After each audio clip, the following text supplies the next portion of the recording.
Hi, my name is Levi. And I am Patrick. And this channel is called Levi and Patrick Went to the Movies. As always, like, comment, ring the bell, and subscribe. Yes, because every single Tuesday we will be putting out a new video, a new episode of a movie that we love. And this week is Disney Pixar's Toy Story. So Toy Story came out in 1995. 25. So we would have been 7. Yep. Right? And I didn't see it in theaters. I did not either. Yeah. But I remember I had all the books. And there were like these cool, thin ones that were just pictures of the movie with barely a story. I don't know, it was for like 7-year-olds. And I remember just looking at that book constantly. And the VHS was in the Disney movies, used to come in those huge extra those. Plastic ones. Yeah. Where you pop them open, they get the plastic thing. Yeah.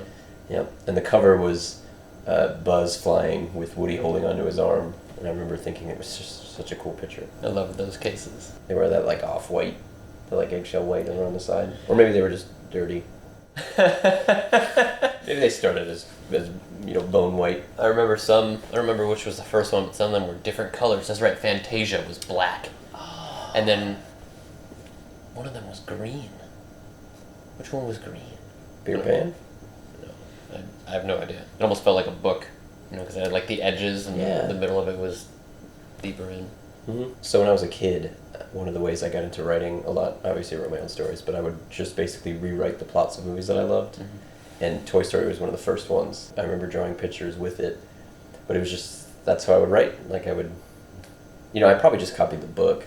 But I remember watching the movie a lot, and so I did it all from memory. But I remember drawing the way I would do Buzz Lightyear. I would have like a half circle for like his chest, and then that middle part, his black, I would just take a pencil and just go like a little mini tornado, and that's how I would connect his top halves to his bottom half. But yeah, I would do that for a lot of movies. I remember doing that for like Independence Day and drawing Buzz Lightyear. Yeah, I had a flip book of the Toy Story movies, and one of them was when Buzz's arm is broken and it like rises and spins. He flipped it and it would do that shot. I have a Buzz Lightyear car dash thing you can set on the dashboard.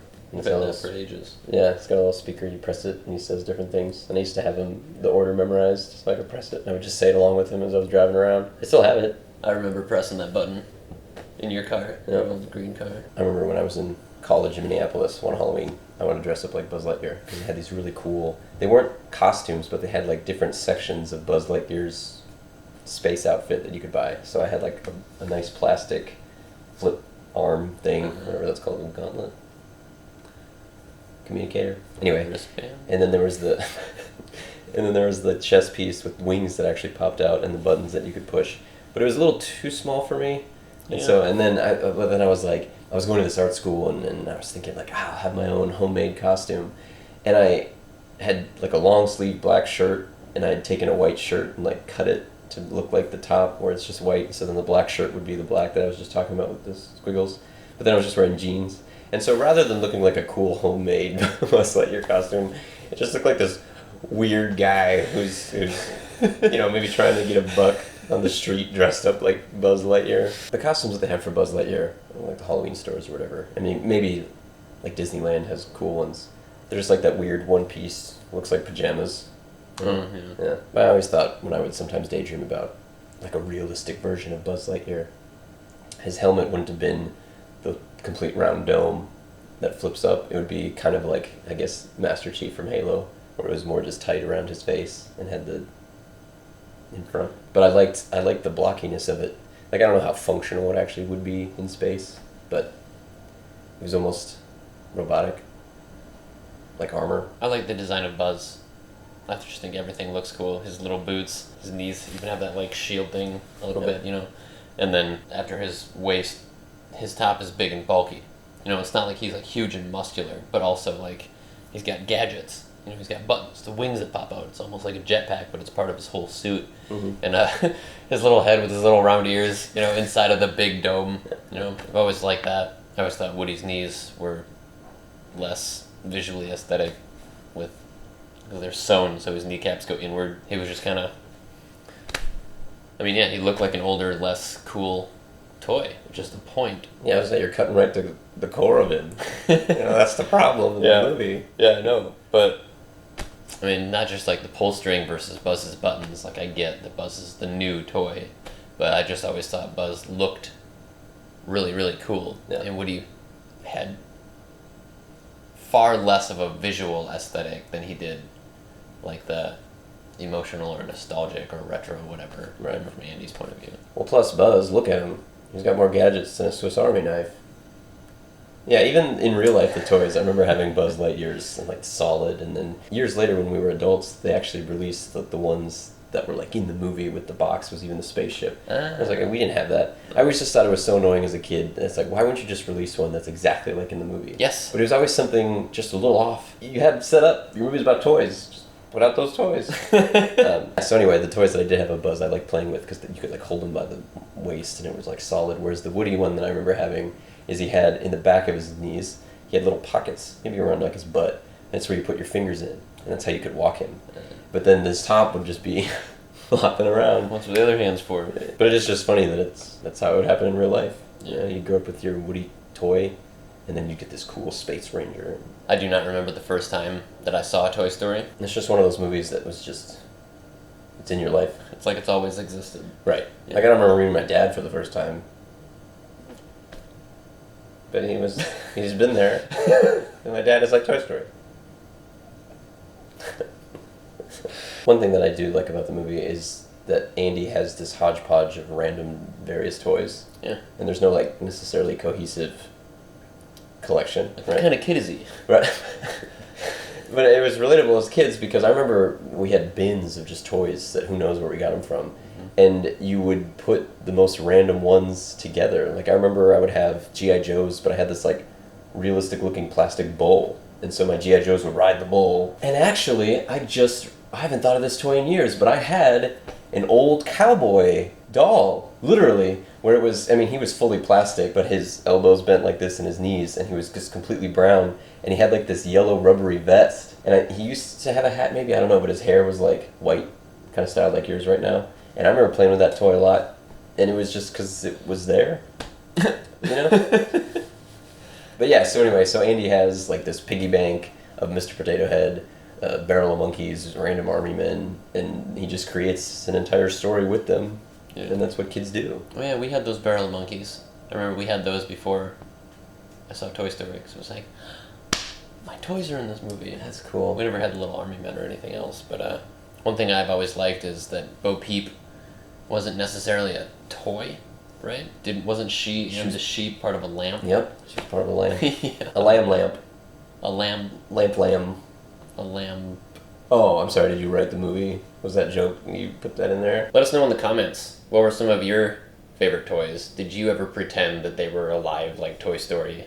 I want to know that kind of stuff. In the opening of the movie when he's playing with his toys, there's a quote in there when he has Mr. Potato Head finally gets, the bank is emptied, and he's like kissing it, and he's like, money, money, money, money, money.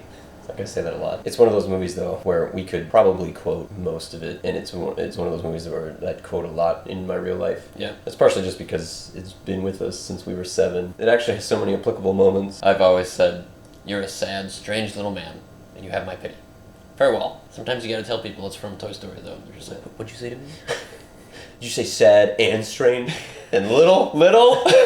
Farewell. It would still be a couple of years before Lost World toys came out. I think I had a couple of Jurassic Park ones, but I don't remember. But I had other dinosaur toys that were all just big and hard, like molds. You know, they had the line going through them, you could see where the two things were put together. Mm-hmm. A little flimsy plastic lip. You know, the eyes were just like dots painted in. Their mouths were always open. Kind of move a little bit, but barely. And I just wanted it to be more realistic. I just wanted dinosaur toys to look real, to be as real as possible. And so in Toy Story, we has Rex, and it's like, it's fitting that the dinosaur toy is kind of dumb, because the stigma, whatever it was, that T-Rex was not the smartest, like this big dumb animal, but also that it didn't look real. If it had been like a Jurassic Park T-Rex with Rex's personality from Toy Story, it would have broken my heart. Dinosaurs were cool, not gimmicky. I don't remember what other toys I had. We had a toy box, my brothers and I, where all of our random whatever toys would go in. But we had our toys that we would keep for ourselves, and I had a lot of Legos, and I know I had some Beanie Babies. I don't remember what else I had in my room, like my VHS display and other toys and stuff. But I would pretend that my toys would come alive when I left the room, so I never got to see it. It'd be fun to sometimes turn the handle really slowly and sit there for a minute. See what they're doing. But I had a Star Wars Technic Lego The Destroyer droid, so he would always be, I would leave him in charge when I would leave the room. Everybody listen to him. They'd also kill him if they didn't. Oh yeah. Yeah, I don't remember if I actually believed my toys would come to life. I didn't believe it, I just wanted to have fun. I wanted it to be true. Yeah. I wonder how many kids believed that their toys came to life prior to Toy Story, besides just your general imagination. Like, I'm talking to my whatever, like, tea parties, and you interact with your toys. But the actual idea of they come alive when I'm not around, I wonder if that existed pre-Toy Story, and to what extent. Anyway, it's one of those movies that when it came out changed everything. Well, a lot. It was the first completely animated movie. Yeah. And then now you hardly even see the 2D drawn ones anymore. And I don't know if it's because it takes longer. I don't. Infinitely. Yeah, but it's one of those fun movies where it came out and it was the first of its kind, and so it's history that you can just point directly to. Yeah. Like there's no bookmark. There's no maybe 4 or 5 came out at the same time. And it's like which was first, whatever. It's like no, Toy Story in 1995 is a type of movie that did not exist before it, and now it's out. And so like the very first animated movie of all time is Toy Story. Well, sorry, 3D animated. I'm sure I was rough on some of my toys. I've watched my nephews smash their cars and things together. Just like, oh, it's gonna damage it. But I'm sure I was very similar. But also, watching Toy Story, you always feel bad when he's like rough on him. Like at one point when he drops Woody and Buzz, or when Woody's sliding down the railing, like boom, it's just like, oh, poor guy. But it's because we know that they're alive. Do they feel pain?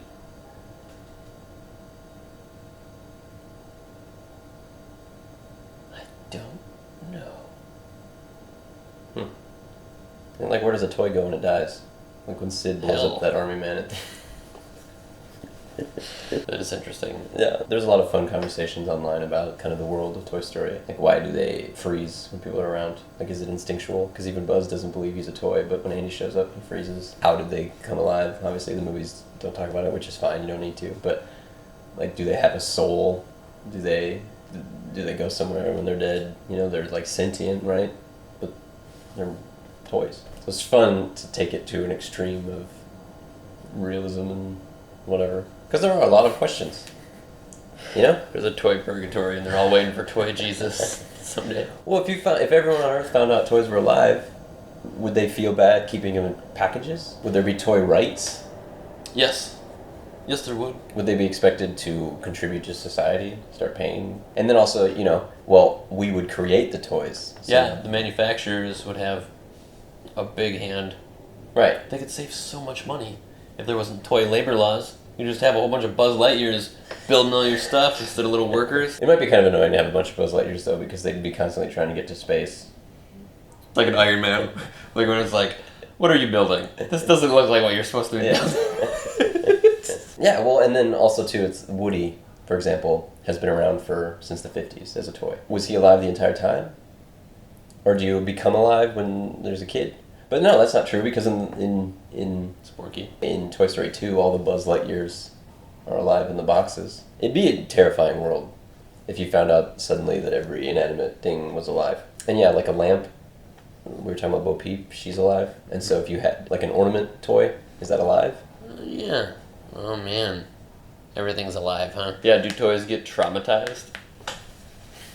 Yeah, I mean, the things they've seen. I mean, Sid's toys all are the way they are because of what Sid does. Well, they all turn into, like, healers and stuff, hiding in the shadows, their survival. Which that's a cool lesson for kids, is that, 1, any toy that you want to play with is fine, right? And then 2, the idea that no matter how you look, you still have value and purpose. You don't have to be exactly this perfectly packaged Buzz Lightyear. You can be a doll head with weird Technic spider legs. That's true. And or a Barbie save the dactyl. day. I'm trying to think of other quotes, because I know I've quoted Toy Story to death throughout my life. The shark, I'm Woody. Howdy, howdy, howdy. Give me that. Give me that. Anyone see my hat? Yeah, one of the ones that I like to say, it's not super often, but when he's like, it's a spaceship, Buzz! A spaceship! Yeah. And like just the way that he's far away and... Sometimes if I have to give bad news, I'll pretend I'm looking under my clipboard. Yeah, Andy's birthday party has been moved to today. By the way, I have to work on Wednesday. One that I say is, all right, Mr. Lightyear, prove it. Which, as a kid, I never made the association that it was a light beer. No, yeah, same. I just thought I thought the joke was he was saying beer instead of year, but I didn't put it together till way later that it was a light beer. Yeah, same. Yeah. Which is kind of insulting to people that enjoy light beer. Do you think after they became friends, Woody and Buzz went back to that moment and talked about it, where it was like, you didn't actually fly around the room. Like, you had your eyes closed and you got hooked onto this plane on the ceiling, and then you flew down. And Buzz would be like, what? Yeah, that's right. Yeah. I was delusional. I always like when he lands and his eyes are like rolling in his head. It's like, can. Obviously, he's in his delusional state, but like you'd think he would recognize that his foot was touching a car, or that something had touched his backpack and held on. You know, like the pressure. Right. Like I don't know what nerve endings these toys have in what places, but like he had to have known that something was going on. When his head bounced off the ball, you know, you'd think he would have been like, I'm not flying, I'm bumping into everything. Well, I think the jumping on the car and spinning, I feel like that was part of his plan, right? Like, his eyes weren't closed then.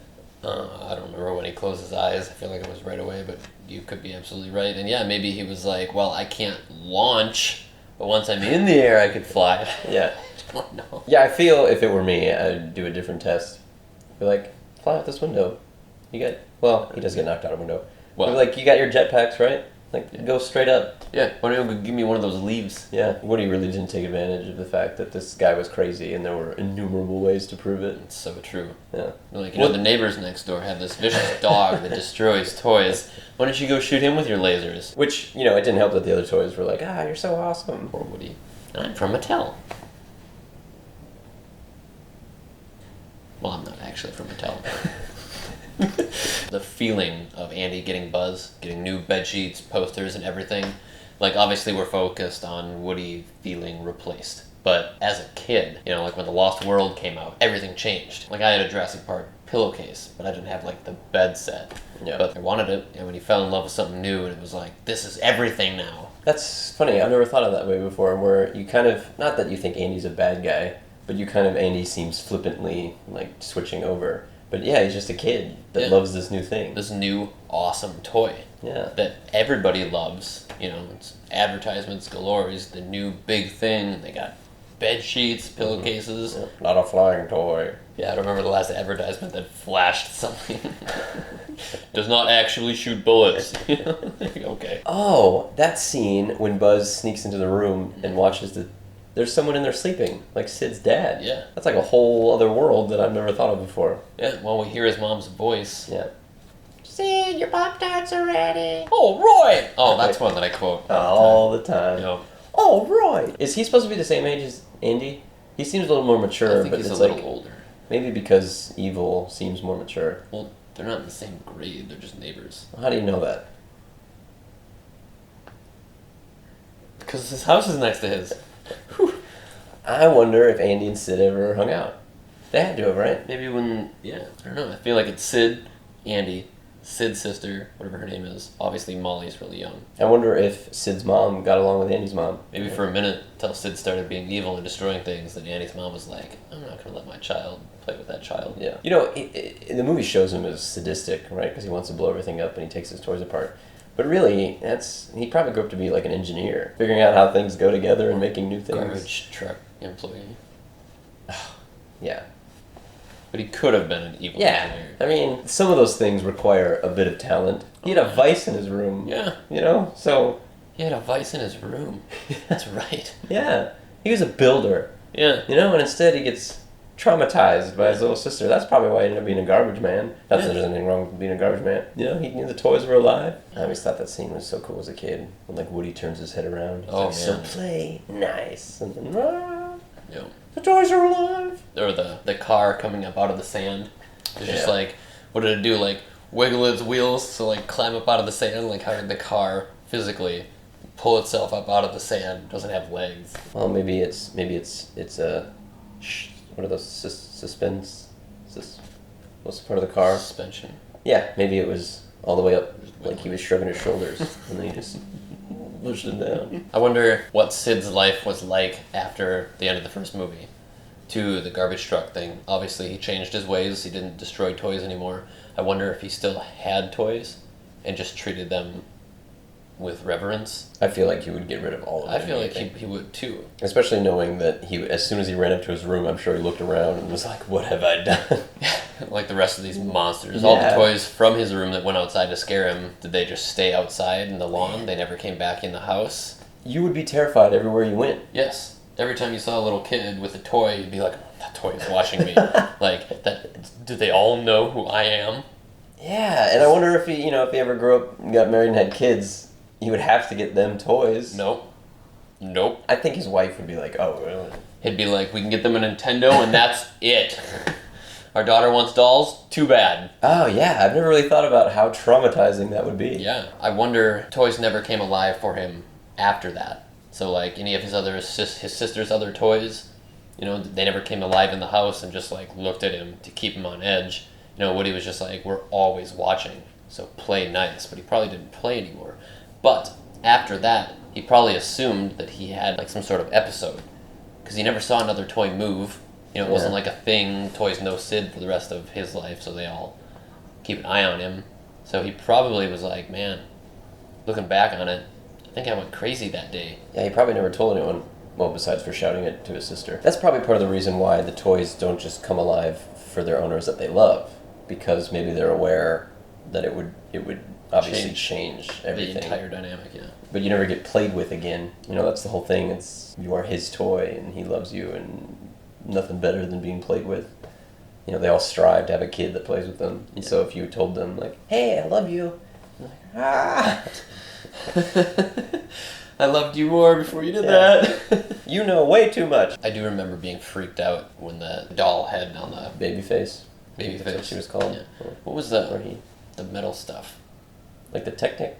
No, it wasn't. Oh, it was. I know the name.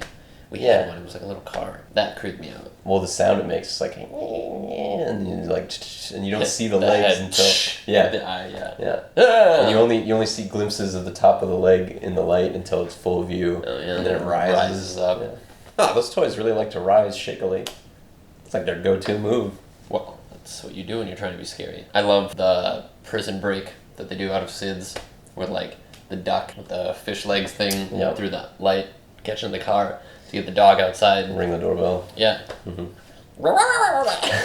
Yeah. No, it was ingenious with them all like jumping on each other and the hand clapping onto the back of the thing so they can all shoot out of there. Yeah. That's a quote that I say a lot is when the chase with the truck, when Woody is holding on to the flap that's hanging down, he's like, take care of Andy for me. You do say that all the time. I wonder, after Toy Story came out, how many kids were traumatized by seeing their own family dog chewing on a toy?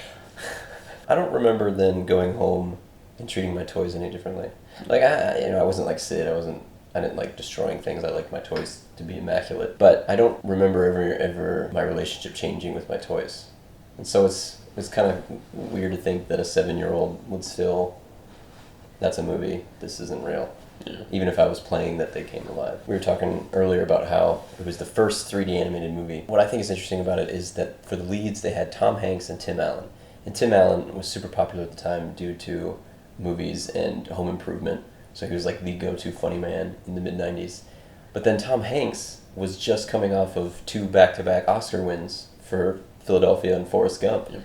And so it's interesting that whoever made the casting choice, or I don't know how they got Tom Hanks on board, this super serious Academy Award-winning actor, we want him to be in our animated movie. Yeah. So I feel like before then, there were probably celebrities in like the 2D animated ones, but when I think of, say, Beauty and the Beast or The Little Mermaid, I don't know if there were famous actresses in there or actors. I have no idea. I don't think of that at all. Right. And what's interesting is, so we're going to have serious actors or comedy actors, and then from then on, in the 2000s, it seems all the animated movies were the cast.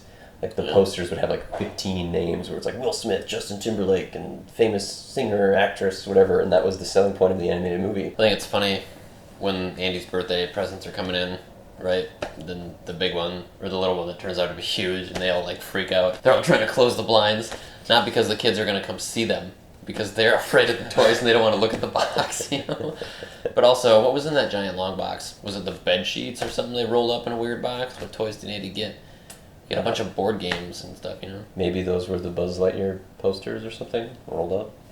Valid. That's a quote that I like and say sometimes when the mom walks out and steps on the army men. And she's like, I thought I told him to put these away. She scoops off the army men with her foot. Oh, that's cool. They have a whole plan at the beginning for how to like see the toys and different things going on, which then they bring back at the end the plan to escape. So it's like these toys are planners. You know, they're schemers. Woody's got plans.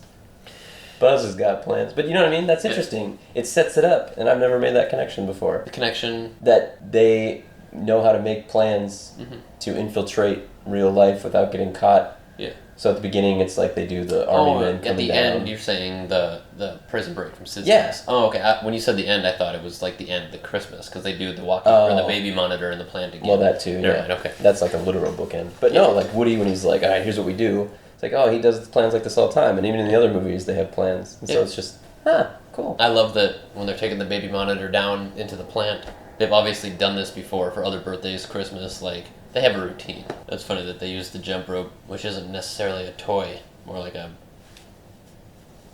household equipment. It probably wasn't alive. Well, it's rope. I know. They could have used, like, Slinky. Well, how strong were those army men? They slide down the rope. If they slid down Slinky, they'd be... I guess that's a good point. I always, as a kid, would try. My dad had a recliner with the thing, you know, legs.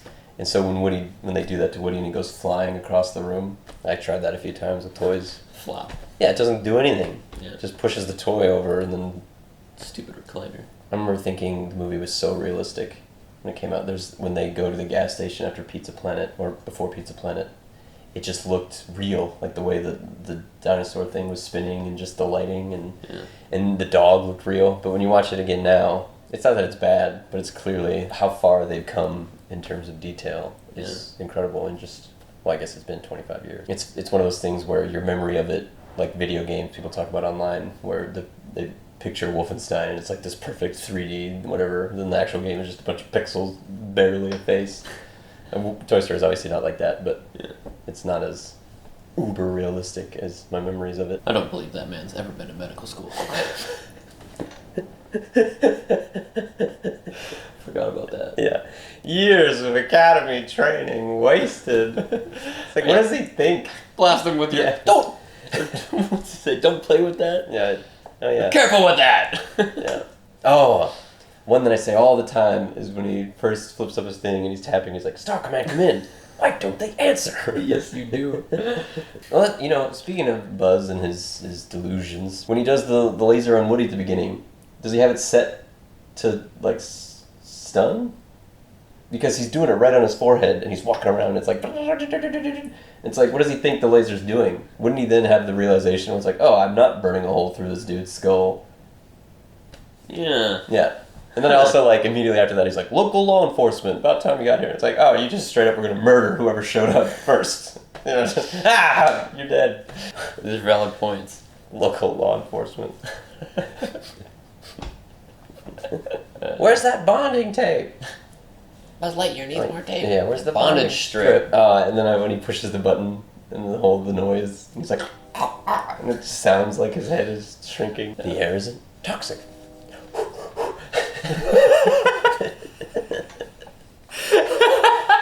Yeah, I always thought it was satisfying too when he then peels off the sticker of his thing, you know? Yeah. But then as a kid, I always thought, kind of going back to the perfectionist of toys, it's like, oh, that sticker is off now forever. Yep. Like, he won't have that back on. Another quote that we say all the time. What are you trying to pull?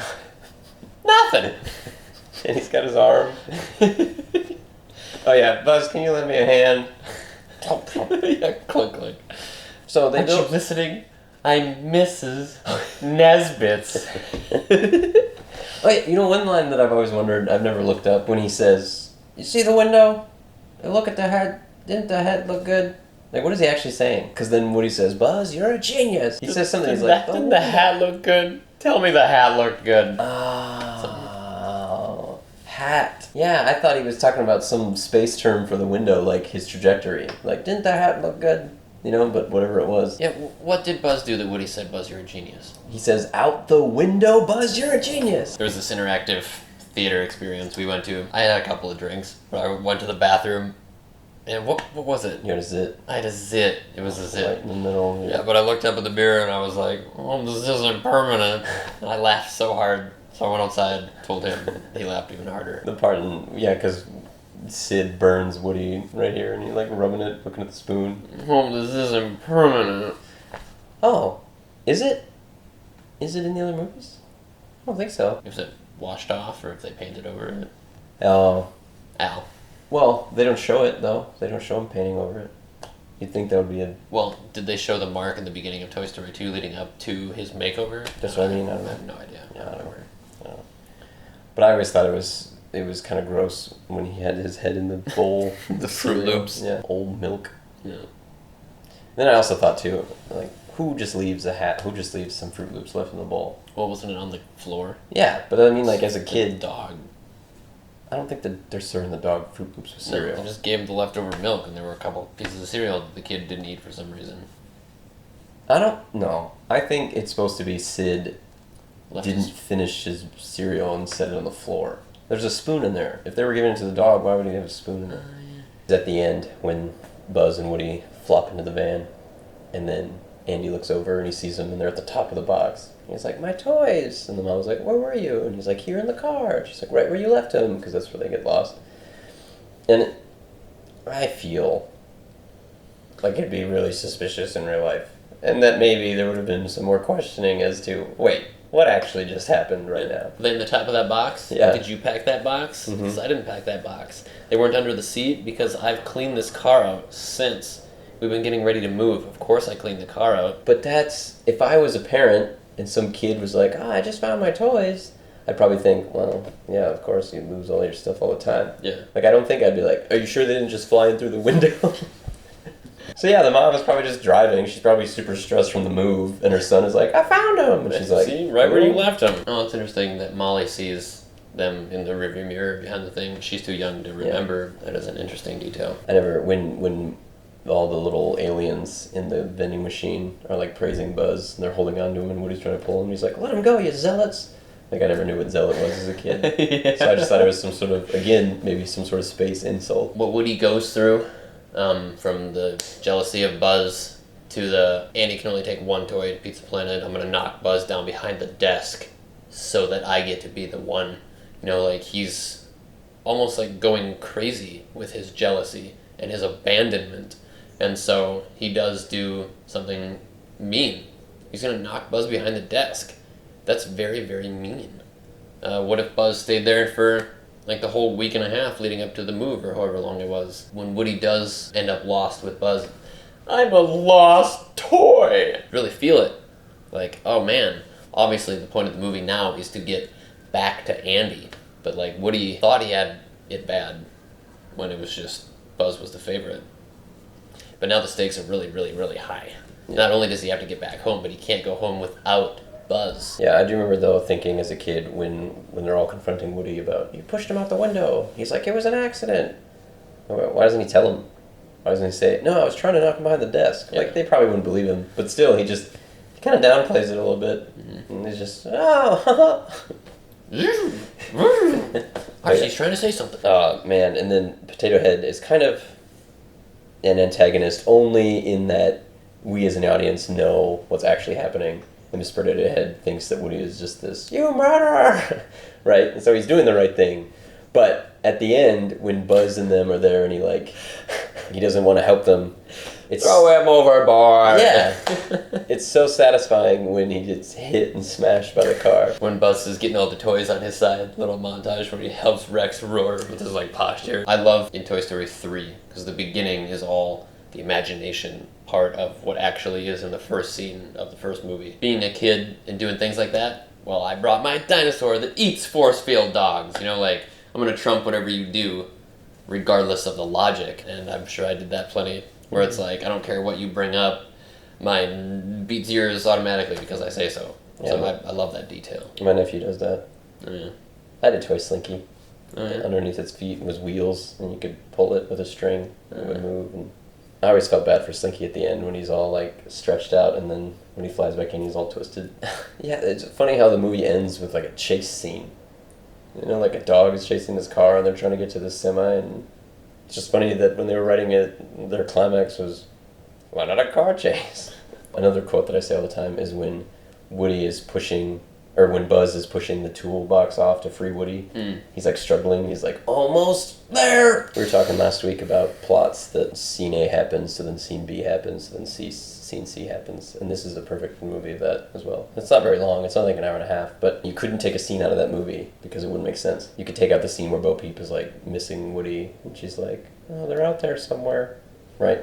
But that's just extra world building. The cat in the bush. Andy gets a new toy. Woody's jealous, so he makes a decision out of that jealousy, which then causes Buzz to go out the window. So then Buzz is angry, and then that's why they fight to fall out, and then the mom pulls away. So then they see the Pizza Planet truck. I guess there's some kind of story luck involved, as always. Things that they're doing, and Buzz leaving Woody to go into that spaceship. Like, he thinks it's a spaceship. He thinks he's going to space. It's not just... He's gonna get to go home. Right. It's not just, oh, that's cool over there, and he wanders off. I always thought, talking about how when Woody and Buzz show up in the van, Woody's plan was to hop into Molly's basket on her cart. Then the mom would be suspicious, right? Did you bring those in? Is this some sort of weird game? Well, she would just been like, Molly, how'd you get that? How would a baby get it? I also like the simplicity of the title. Like, it's a Toy Story. Toy Story. But it sounds like a title, like Toy Story. Yeah. Just the way it is in pop culture and society. It wasn't Toy Story, or right. The Toy Story. It was Toy Story. Yeah. Yeah, it is an awesome title. I was just thinking, with plots, one thing leads to another. When they get to Pizza Planet, they're going to get to go home with Andy, but Woody has to go get Buzz, and then Sid gets him. Yeah. We know who Sid is, and they're in his backpack going to the house, and Woody's like, oh, we're never going to leave this house. And so they get in there, and then it's not just about escaping the house, because Sid got his rocket. We've seen him blow toys up, and so he's got the biggest, baddest rocket he's ever had. The big one. The big one. I like that they use the rocket. Yeah. Because not only did they do this whole prison break to save Buzz and to like put the fear into Sid while doing so, but then there's the chase scene to get back home, and it all just one after the other. This is everything that has to happen. Thinking about lighting the rocket, Woody gets his hand burned from Buzz's helmet, which is what Sid did to him earlier. And so I wonder if Woody had ever had no knowledge of that before. And it's just kind of a nice little callback where his hand is burning, and then because the match went out. That's fun. That's a moment that, like, I remember it got me. So when he lights the match, and it's like, oh no. Yeah. Now how are they going to get home? Clever. Yeah, I remember thinking that was a great moment. And just showing in an entirely different context earlier in the movie, but still showing it, it's just totally believable when it happens. Because it might have just been, oh, well, that's lucky. But yeah, it already happened. When Molly's playing with Buzz in the tea, and Woody pretends to be the mom to get Molly to leave. Oh, not Molly. Sid's sister. Molly is Andy's sister. Oh, duh, okay. You'd think that she would have been like, something sounds weird about my mom's voice. She sounds really small. It's oddly familiar to Tom Hanks. She seems really small. The 2-time Academy Award winner, Tom Hanks. Oh, do they have voice boxes? Well, Woody does. Yeah, but I mean, how are they talking? How are they thinking? They don't have... Well, how do we think? Neurons. We have synapses galore, buddy. These toys are just plastic or air inside there, you know? How would they see without retinas, etc.? I don't know if I've ever thought of this, but obviously Woody and Bo Peep have, a romantic thing. Obviously they can kiss. They don't have, nerves or whatever. I don't know what sensations they're going to be profiting from. But that's basically it. I mean, even if they had like a toy wedding ceremony, can't really find a little ring and put a ring on. You have to take it off every time your owner comes in the room. Can't ever have kids. I guess they're just happy to be around each other, which is sweet. But that would be their whole relationship, is hoping one of them doesn't get broken or thrown away or given away. So Woody's whole thing about, I'm Andy's favorite toy, now I'm jealous of Buzz, oh geez, I have to bring Buzz back home because I can't go home without him, the other toys will whatever. So he goes to get Buzz to bring him home. Buzz's whole thing is, I need to get on a spaceship and return back to Star Command so I can fight the evil Emperor Zurg. Then Buzz has to realize he's not a toy. So he sees the commercial, breaks him a little bit, but then he's like, no, it can't be true. I could fly if I wanted to. He gets up on the railing to go do it, and then he falls. Breaks his arm, realizes he is a toy, accepts it, goes crazy a little bit. Then there's the tea scene, Mrs. Nesbitt's. So Buzz has to go off on his own, away from Woody, to come to that realization. And then Woody's still doing his thing of bringing Buzz back home. That's how those converge. But in doing so, yes, they become friends, which is great. I just like that Buzz has to go have that realization on his own, and it breaks him. It breaks him mentally as he loses his arm, so he is also broken. There are a lot of movies that are just part of our collective memory. They've been out for so long. We've seen them so many times. Toy Story is one of the most iconic. I'm sure there are people who haven't seen it, but everybody at least knows of it, knows what it is. The characters, Woody, Buzz. Yeah. You could just recognize them. Absolutely. Around the world. As always, we would love to hear your memories of Toy Story. Any little detail. And toys. And like he said earlier, toys that you grew up playing with. Please like, comment, subscribe, ring the notification bell. We will have a new video every single Tuesday where we just talk about movies we love. Next week, we are talking about Inception. Wow. My name is Levi. And my name is Patrick. And this has been Levi and Patrick Went to the Movies, Toy Story. Got a friend in me.